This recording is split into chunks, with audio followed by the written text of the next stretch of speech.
Hello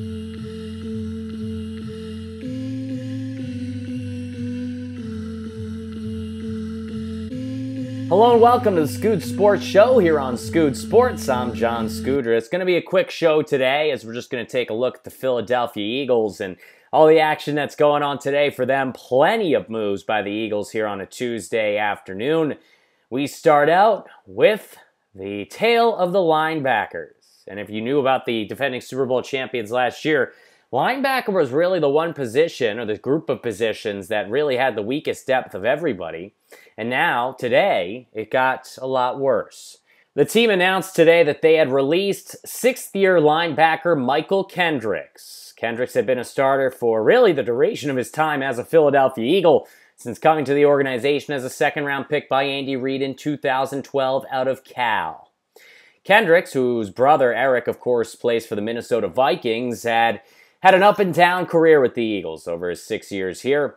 Started out very strong in 2012 and 13, but the problem always with Mychal was durability.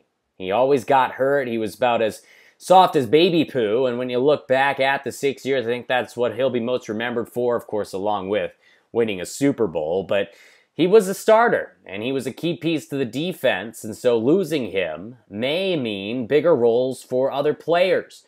The team, of course, still has Nigel Bradham on the other side. They got Jordan Hicks in the middle. They got Joe Walker coming back. So they've got enough players that they can field a starting lineup. But who fills in for Kendricks as the main guy opposite Nigel Bradham?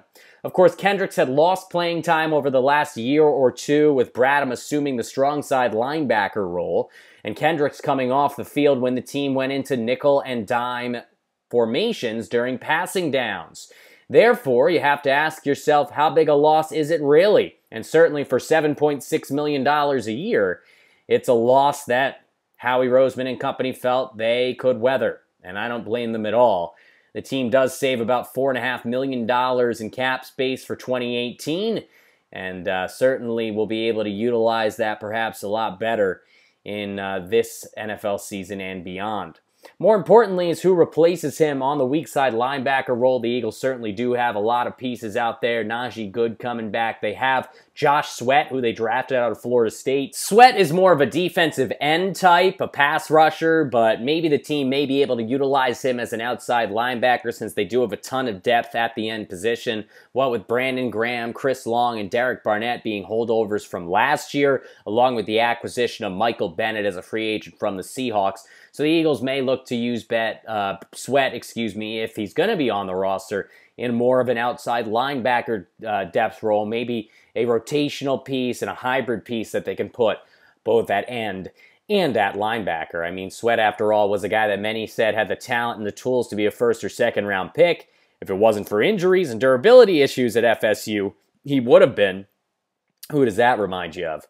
Mychal Kendricks, who could have been an all-pro if it weren't for the fact that he had those durability issues. So it's going to be interesting. One player I, of course, did not mention in the depth at linebacker was their one big free agent acquisition at linebacker this offseason, that being Paul Warlow. And unfortunately for the Eagles, the same day they released Mychal Kendricks, they found out that Paul Warlow had torn his ACL in practice, and he will miss the 2018 season.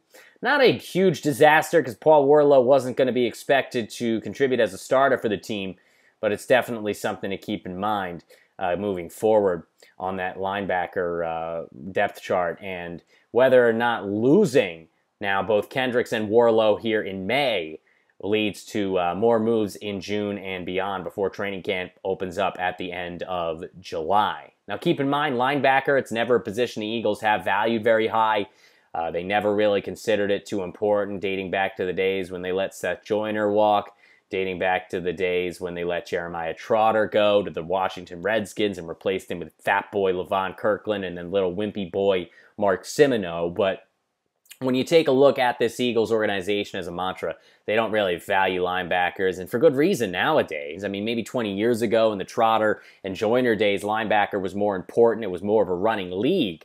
But nowadays, you have Nigel Bradham and Jordan Hicks out there for 3 downs, but when you move into nickel, and certainly when you move into dime, you're taking those linebackers off the field. And that's why Michael Kendricks just wasn't worth the $7.5 million he was scheduled to be paid, because he came off for third downs. And in many cases, he came off for second downs. If teams went to 3-4 wide receivers, Michael was not on the field. He was replaced by the nickelback. So we'll see what happens. I think the Eagles will be fine weathering the storm of losing 2 linebackers in one day, one to injury, one to being released. But it'll certainly be interesting because that'll open up roster spots now for 2 more guys coming into training camp in July.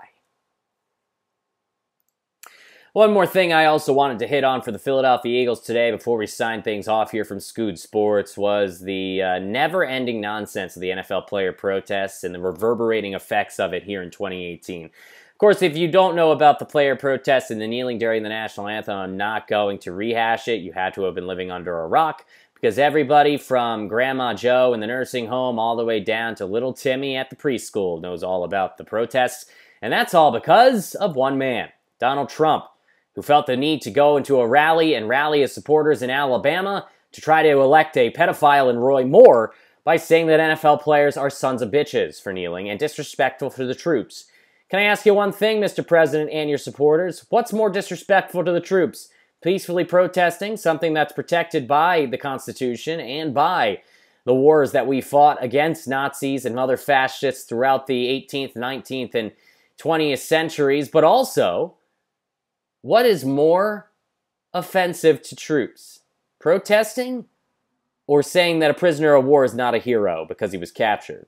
Or saying that you know more than the generals do, those same generals who lead those troops into battle every day? You're supposed to be somebody who can be counted on to send the troops into war. You can't even be counted on to stay away from your cell phone at 4 in the morning when you're tweeting. Unbelievable. And anybody, like the person who posted this article or this letter and sent it to Brandon Graham saying that they now are no longer an Eagles fan, well, they deserve all the ridicule they're sure to get, because it is ridiculous. Larry Bird didn't go to the White House in the 80s when Ronald Reagan was president. Michael Jordan didn't go to the White House in the 90s when Bill Clinton was president.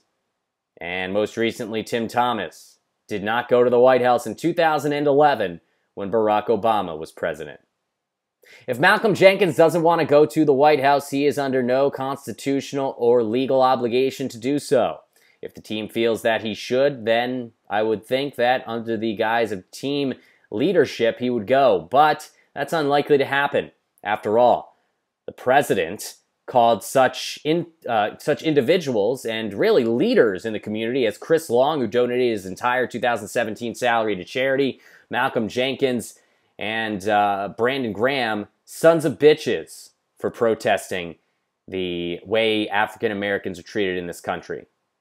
They're the sons of bitches, not the person who said that prisoners of war weren't heroes, not the person who am still employing somebody who said that John McCain, who cares what he says, he's dying anyway, a war hero, not the person who said that the generals know less than him about war, and not somebody who skipped out on war and the military by saying that he had shin splints back during Vietnam.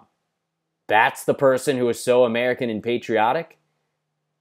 Well, I think it is you who has your priorities backwards, not the NFL players.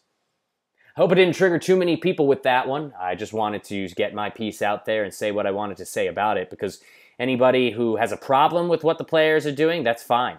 But for you to call for them to be fired or worse, that, my friends, is downright un-American.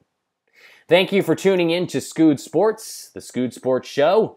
I am John Skoudris. Good night and good luck. We'll talk to you soon right here on SkoodSports.